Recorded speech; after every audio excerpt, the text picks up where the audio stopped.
Hello there, this is Henry, or Shyvalry, on the Armada Discord. This is a battle report of a game we played tonight, myself and Taserface on the Discord. I wanted to go ahead and do a quick battle report. This was just trying out some fleets that we're considering for the Vassal World Cup and LVO this year. Thought this might be an entertaining battle to go over. Some misplays, some big plays, some big rolls, some missed rolls. So I thought it would be a good time. So let me go ahead and break down the fleets here real quick. Starting with Taserface's fleet. We play basically every week. We've played together for years, and so in this game I should preface there are some small misplays. There are some things we talk about throughout it, some things we go through and do in slightly wrong order. We've both been playing for years. We don't intend to break the rules or make mistakes or anything, but in a friendly game that just sometimes happens. You're taking less care than you would in like a tournament or something. But anywho, that's beside the point. Let me get into his fleet breakdown. He is running Romodi on an ISD2. This is a build that I came up with about a month or so ago, and we've been toying around with together. He's running it with Chimera on it, with obviously all of the fleet commands. It's a Salvo-based ISD2, so you've got local fire control and reactive, along with DBYs. And then leading shots, flak guns, and Riva. We've both been pretty high on Riva recently. She's pretty underutilized, but it really has a great effect, particularly when you're running something with Salvo and stuff with Brace. Being able to get those back on an ISD is really nice. He's also got Demolisher, a very classic Demolisher build with APTs, Ordnance Experts, Engine Techs, and then Palpatine on there just to be annoying. A classic Arcatins with Nita TRCs. And then two Assault Gazantes, which are a lot of fun. They work surprisingly well.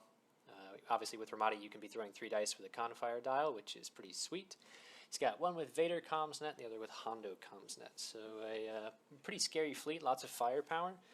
No squads though. So he really needs to get in there and kill ships before squads can be a problem. I am running my Pride and Joy, or a version of it. This is a list I've been working on for months. I'm very happy with it. It's kind of jank, and all the iterations of it are jank. This is just a new version of it I wanted to try. It has Kirsta Agate on a Assault Frigate Mark IIA, very rarely used ship, but I really like the versatility on it, and it works well in this.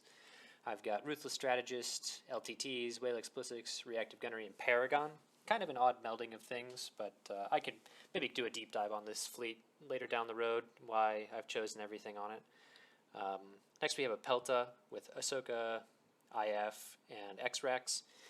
Pretty standard if you're running a Pelta. That's kind of the build a lot of people run. Pretty lean, but still those X-Rax can pack a punch if you get too close. We have a TRC 90 with Jaina's and Hondo. Again, nothing extraordinary there. And then Torin Far and Commsnet on a GR75. That Torin Far comes into play a lot with the Assault Frigate and with the squads. And I can go into more detail about that some other time. But for now, she doesn't do a ton in this game. And then the squad ball is all rogues. We have 2 generic YT-2400s, and then both aces in Dash and Mart Matin, Ketsu Onyo and Lando Calrissian. I'll bring it up again towards the end of the game, but I just wanted to try Mart here. I think for 22 points, Corn Horn's the better play, and so I'll probably be running him in the future with this list. But I just wanted to see if I could get any use out of Mart Matin's ability. I've literally never used him before, and so I just wanted to give him a try. My bid in this game was 1, and I believe Taserface's was 16, if I remember correctly. And so he obviously picked first player with his list, particularly with Demolisher. He wants to go first. So he picked from my Infested Fields, Capture the VIP, and Most Wanted. We were talking through it together since it was a friendly game. Capture the VIP would have been the best pick. Makes the most sense for his fleet. It's the one that gives me the least advantage, and the one where he knows roughly where I'm going to deploy, how I'm going to fly, gives him targets to go after. But he wanted to try something different, and so he went with Infested Fields, which didn't hurt him that much this game, other than the points, which we'll get to. So I'm just going to speed through deployment here and set up. set up obstacles like this, and I ended up putting the 2 Exogorths on the asteroids near him, did a little fiddling with them. We both tend to do a lot of fiddling, particularly in friendly games, so I'll skip right through all that. And then we'll just go with deployment here. He ended up wanting to redeploy something that I said that was fine. Like I said, we tend to give each other a chance to redo a couple things if need be, just because we want to try and see how the fleets are played, optimally or close to optimally, and so we tend to give each other, we're a little lax on a couple, redos and stuff like that. So just continuing through deployment here. I'll break down deployment once everything is deployed. Like I said, a lot of fiddling. Let's see, just get to the end of deployment. Okay. So, this is how the board looked at deployment. He went with the ISD basically right down the middle, the 2 Gazantes on either side. Demo facing out. After the game, we talked about how he probably just should have had it coming straight towards me, but we'll wrap up at the end here. And then the Arcatins also going that same direction where it can turn in. I went with the idea of sending my rogues to get all these objective tokens if I can, or at least most of them, and then kind of balling up here in the corner. Since I don't have a ton of firepower, I don't really want to meet him out in the middle there and fly into him, so my thought process was we'll hang out down here in the corner, let my rogues go to work, and then my ships can, all support each other.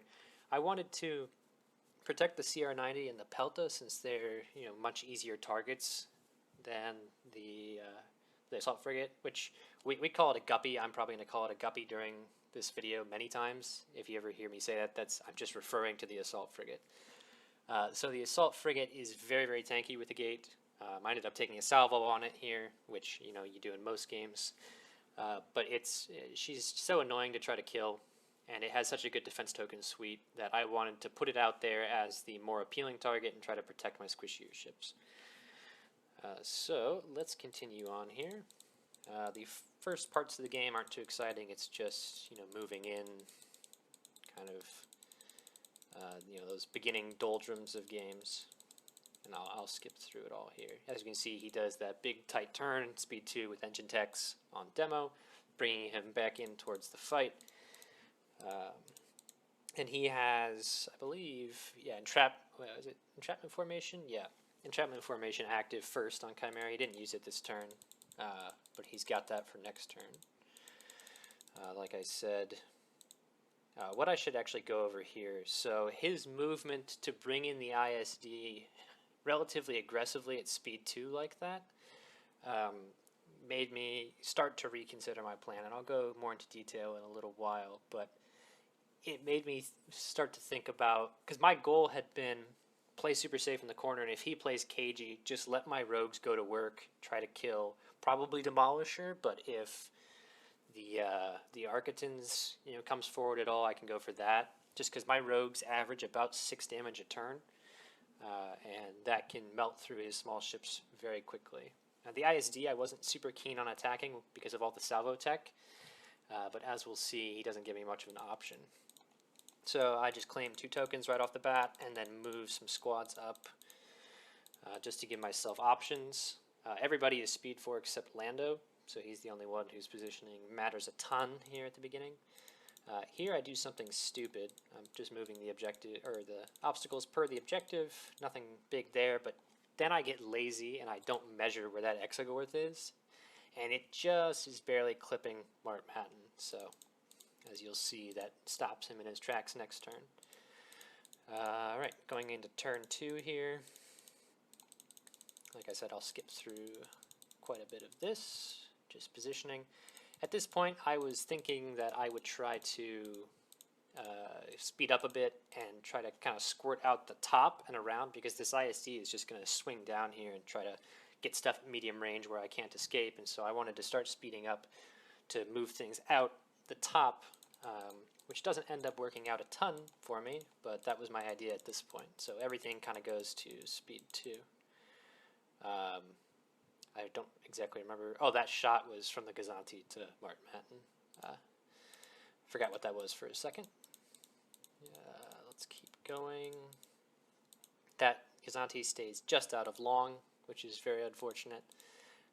But, you know, ultimately it's relatively meaningless. What's 2 red dice at that thing at long range anyway? Alright. Sends a squad command to the assault frigate. He does a really nice move there, speed 3, and then engine techs forward, fits it in like a glove. So he's got kind of just the wall of firepower coming at me right now. I decide to hold my pass token. I know he's going to be able to get to medium range here at speed 3 with the Star Destroyer. And ultimately I thought, you know, that's fine. I think I'm going to want that pass token next turn. So holding on to it, I think was the right play. As you can see, he comes in speed 3, just jig-jogs in, and has my assault frigate at medium, and then long to the GR-75 out the side. This is the stupid shot from the Exogorth where I didn't measure correctly, and it locks down Mark Matten, so no proximity mine and no attack from him. I don't know which one I would have done. Maybe a proximity mine, kind of put it, if I can get it in the front arc of the ISD. I don't know if I could get it that far, but just put it somewhere annoying, but it doesn't matter because it gets locked down. Moving the obstacles around per the objective, and then I go in and claim the rest of the tokens here. Take a couple shots, so I take a shot with Ketsu here, who she hits accuracy and a crit, and then I reroll the accuracy with Torn Far into another accuracy. I really wanted to see 2 damage there, which she can normally roll, because the accuracy really does nothing for me here. He's not going to salvo me because of flak guns, and I've got scatter, and locking down the brace does nothing, so that accuracy is totally useless, which was a shame. And as we'll see throughout this game, my rolls are always terrible in Vassal for some reason. They're always way worse than, you know, in person.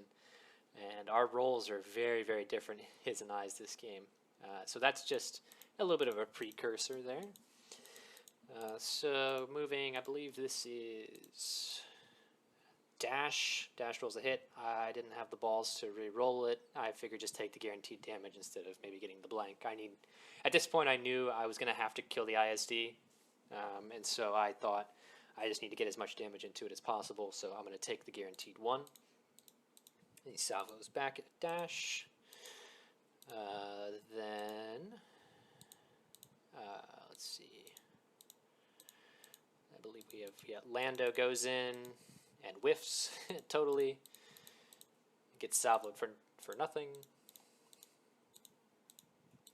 This white T goes in, gets the last token, and gets 1 damage on him. And again, he salvos for nothing.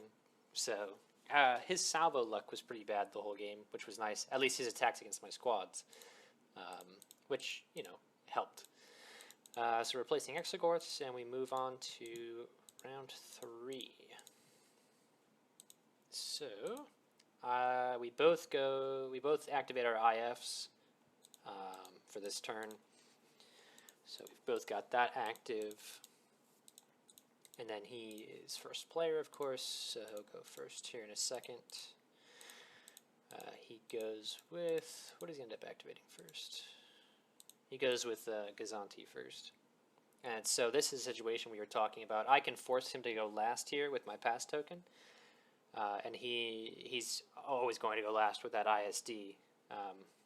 But I can at least get myself the last, I think I said that wrong originally. I can make sure I go last, and so he takes the ISD shot, and then I get to do something with the assault frigate. So we basically move everything but what matters. Importantly, this GR-75 gets into medium range, which stinks, and hits that debris field, which also stinks. So he's down to 2 hull, which is really going to matter here. So he's just checking range on those, like I said, assault Gazantis with Romodi. I mean, if he rolls 1 more die here, you know, it really stinks for me. Like, if he gets another result, I'm having to do more than just evade. I ended up evading it, and then putting one damage on the side. He rams with the Gazanti. More movement. He decides to bring the Arcatins kind of around the outside here. Gets it into the fight. I have to move CR90. I spend a lot of time thinking about it and decide I'm going to have to kill that ISD, and I'm probably going to have to kill other ships as well, because he's probably going to be able to kill my assault frigate. And so, even though at this point I'm up 75 to nothing, that ISD is coming in there like a wrecking ball, and it's going to obliterate my assault frigate and my Pelta, presumably. So I'm thinking I need to get up and out, but I don't want to totally take myself out of the fight. And so I end up going up here, and just barely don't have the Arcatins at long range out my side. Let me zoom in here.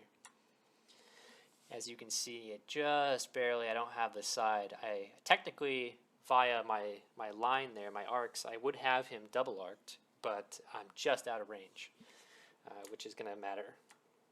So that was a bit of a bummer, but we press on. He spends some time thinking about demo again. He's talking about like if he had Jerry instead of Romodi, what he'd be able to do, which, you know, in some versions of this list he's taken Jerry, but he just ends up doing that speed 2, and then engine techs. His thought process being he's going to be able to cut off my, if I try to escape up to the top here, he can just swing in with Demolisher and totally cut me off. Very smart play.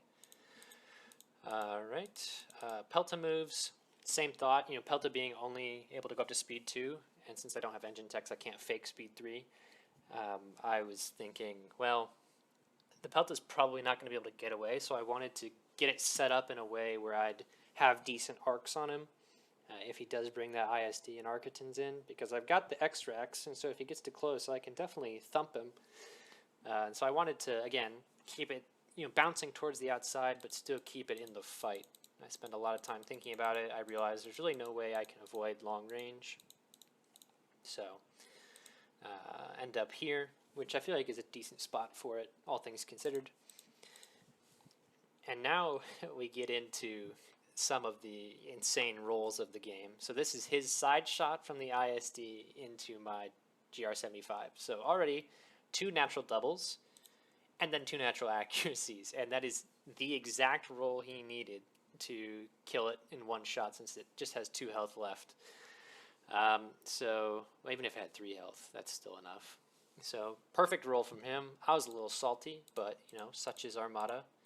But the dice only get worse for me from here. Here comes the front shot from the ISD to the assault frigate. It's a very good shot right off the bat here. And then he intensifies that, so we're looking at 7 damage and 2 accuracies, which really stinks, because with Paragon, I want to be able to salvo him so I can get those Paragon dice if he moves into range for my future attacks. But with the way, with that Assault Gazanti making me spend my evade, I kind of want to spend all my defense tokens right now, and he locks down my brace and my salvo, and so I spend quite a bit of time thinking about this. You know, I really, really want those Paragon dice, but I end up discarding my evade to reroll the double and the crit, and those reroll into a double and a crit, so more bad luck. I end up having to take this whole attack. I decide to Agate my brace, and then redirect, so I don't end up salvoing him, which means I don't get Paragon on both of these shots coming up, which, you know, extra black die can be very, very meaningful.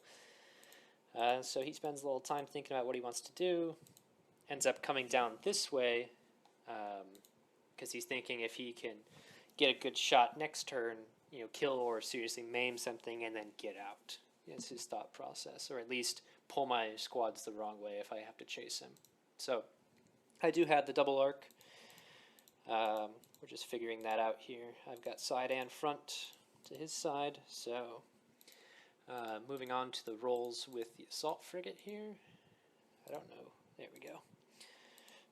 So this ends up being a decent roll. You know, 5 damage. Can't complain too much.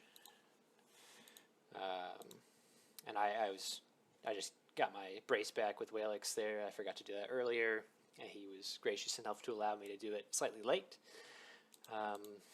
Spending defense tokens, he salvos me back for 2 and an accuracy, which stinks. And then my second shot, again, not terrible, but not great. 3 damage going in, and so it ultimately doesn't do a ton. It takes a pretty meaningless crit there, and then I hop up and out. I guess I shouldn't say it's a meaningless crit. It's projector misaligned, and so he loses 2 shields, since 2 of his hull zones were tied on shields. So I am able to hop over, but I end up still being double arced. It was either, go towards his front and take that full shot, or try to get out the side. And I thought I could make it, but he just barely has the double arc, although he has to shoot side to side and front to rear, because he can't draw LOS from his side to my rear. So that will end up kind of mattering. On to squad phase. YT 2400 whiffs on a 75% chance to hit. That stinks. Dash also whiffs, but he has the dash reroll, so 2 damage because of bomber is nice. Ketsu comes in and whiffs, and no longer has Torn Far to help her out, so once again, highly improbable whiff, but there you go. Dice are not treating me too well at this point. We were both laughing of my continued bad luck with Vassal and how this keeps happening. Lando rolls pretty well though. Gets natural 2. I end up deciding to change it to 3 because he's got no shields and I want to start getting hull damage through. So I do the Lando thing and make that 3 damage. So he's taken 4 at this point, and then the last YT comes in and whiffs on a 75% chance to hit. I should say that's that's a generic, and then Mart Matten whiffed earlier. And then the last YT over here, I just decided to go after Demolisher, have a double, reroll into a double, so we leave it there. We realized we forgot to do the obstacle movement in Exegor, so we just did it late. It really wasn't that consequential anyway. Going into turn 4 here. So, just a kind of a recap of how things are. Let me zoom in a little bit. Just the situation.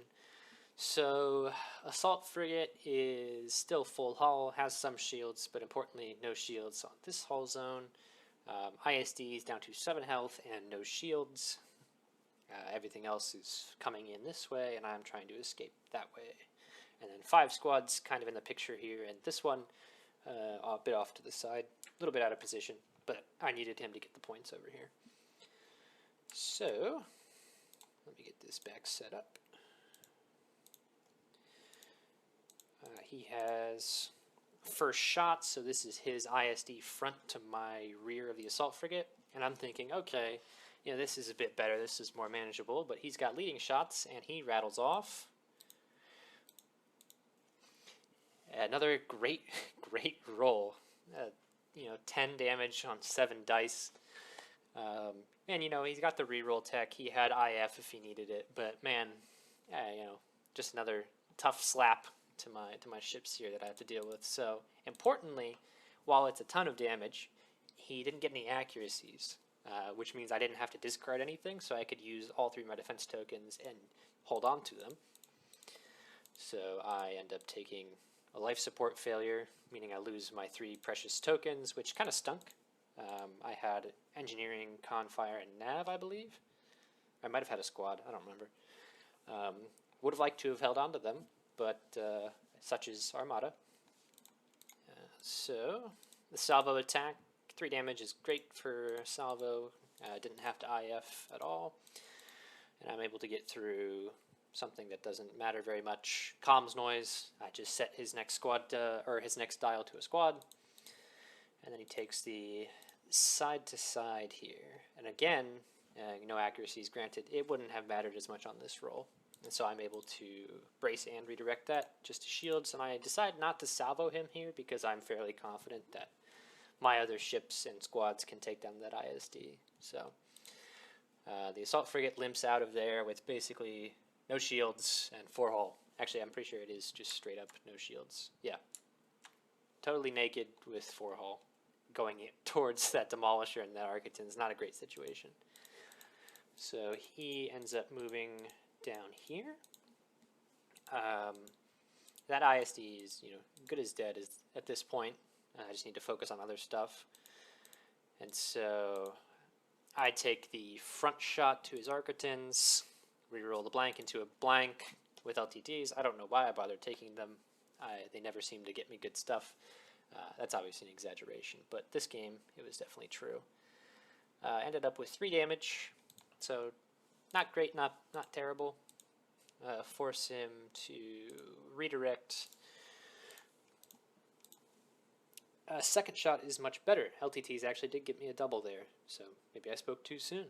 6 damage was quite good.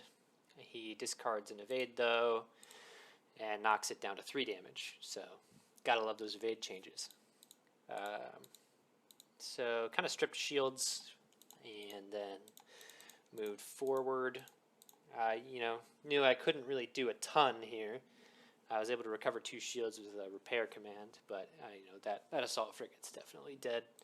I did want to save my salvo though for, if that Arcaton shoots him, then I can do good damage, or if Demolisher shoots him, again, if 3 dice is not nothing, it'll definitely help my other ships and squads finish off the list. So we spend a little time thinking here. He goes with that Kazanti, rolls a dud against the YT, and jumps forward speed 3. I go with CR90 next, and this is a crucial activation. I don't have double arc on that Arcatons, but I do have a Confire dial, so I get 3 dice out my front if I want it. Roll this naturally, which is big time, because I can lock down his 1 remaining evade. And then I end up TRCing that to a double, because at this point, I believe he is, shieldless except for the rear, and I shot his front. So getting 4 damage through on that Arcatons was really a bit of a game changer here. Finally, a really lucky roll for me. And then this is a bit of a mistake by me. I throw a pot shot at the ISD. I really didn't need to do this at all. I don't know why I did this. I guess I don't know, saw I had Jaina's light and just saw red and decided I wanted to shoot. Because I throw 1 crit at him. Oh yay, I get injured crew. He just gets rid of his redirect, I think, or I forget what that was, that crit. And then he throws 3 damage right back at me. So, very poor choice by me. I have to spend an evade and my redirect. So, and I still take 2 damage, which that was such a dumb decision by me, and it'll come back to bite me here in a bit. I realize I can't really get out. Romodi's still alive, so he's going to have big shots at that CR90 through my assault frigate. Really not a great situation. Who does he go with next? I believe he goes with the Arcatons. Yeah, we were talking this through. My Pelta has 2 red out the front, and he has 1 hull. So if I roll, an accuracy and a hit, or 2 hits, and I have IF, I can almost assuredly kill that with the Pelta. And so he decides he has to go with the Arcatons. So he rolls a nasty roll against my CR90, 2 natural doubles. Then uses Vader to choke out Nita. Gets an accuracy and a double by rerolling both of them. So I'm staring down 6 damage. And then he says, you know what? Let's TRC that to a double. So 8 damage. 4 doubles on 4 dice. Very gross. Another really tough roll for me to deal with. And that really just cripples the CR90. I evade 1. And then have to deal with 6. So I have 1 hull left on that thing. So he moves down here. He knows he's dead at this point. That Arcatons is doomed. It's got only shields on the rear, and I've got all these squads around it. So I spend a little time thinking about where I want to put things. Ultimately, not super consequential. Pelta's turn to activate, doing a repair command. And this is just me, not checking my command stack. I really thought this was a Confire. So I was like, that was not a great surprise to see a repair, but ultimately not the end of the world. I can just take that token. I use Ahsoka to get rid of my nav token and replace it with a Confire, so I can IF next turn without discarding the card. I didn't know how many more turns the game would go, but I wasn't quite ready to give up my Intensify card yet. I go rear to the ISD first. 2 crits, he braces to 1. Takes life support failure, which, what does this one do? Gets rid of his command tokens. It doesn't matter, he's going to die anyway. And then my side to his side, I decide to Rax here, just to make sure I finish that ISD off. It had 4 health, and so I pop it, and then move. And things are still not looking good here. That Arcatins I can definitely kill with my squads, but Demolisher is going to really mess me up. Whatchamacallit, the Gazanti rolls 2 damage against the Assault Frigate. That's annoying, but ultimately it wasn't going to survive anyway. And then 1 damage against the Pelta. Or sorry, I did that backwards. He rolled 2 damage against the Pelta, and then I believe it was 1 damage against the Assault Frigate. My mistake. Right, and then the Demolisher activation. He throws 2 damage after Intensify at the Assault Frigate, down to 3 hull, no shields, and then moves in with his normal movement.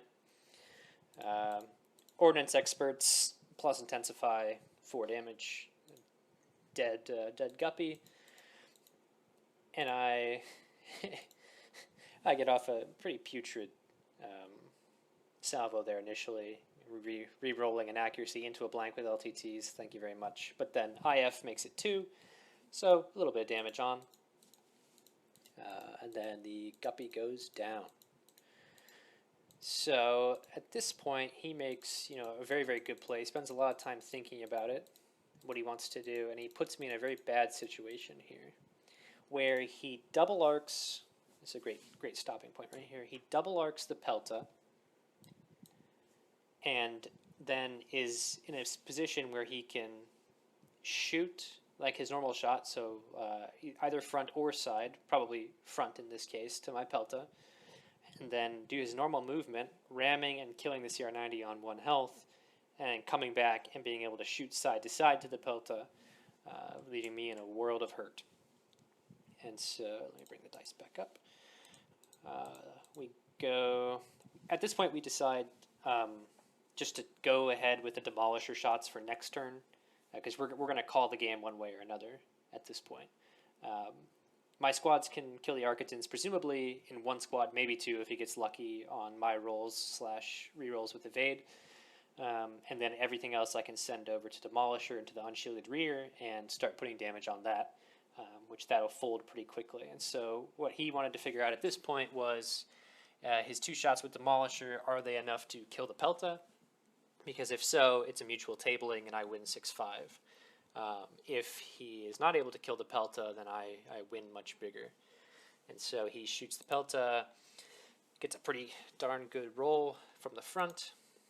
I evade the double into a single, and then I believe just brace that. Or I use all my tokens, excuse me. And then he rolls 4 doubles, because of course, which he also APT'd, I believe. Oh, no, he's APTing this attack. I re-roll 1 into a blank, and then because he obviously has no accuracies, the Pelta survives on 4 hull, which we determined was too much for his Gazantis to deal with, especially since Romodi is now dead. So that we determined that Pelta is going to live. And that wraps up the game. We called it here. We called it that I was going to kill the Arcatins and Demolisher for the tabling. He's going to kill the CR90 here, and then my Pelta escapes. So the final score of the game ended up being 9-2 in my favor, which to me is insane that I rolled so poorly at times and he rolled so well, yet the end result ends up being 9-2. So just a quick breakdown of things that went wrong, things that could have been different, just kind of recapping the game. like we discussed at the beginning, taking capture the VIP was probably the right choice for him. I score less points off of the objective.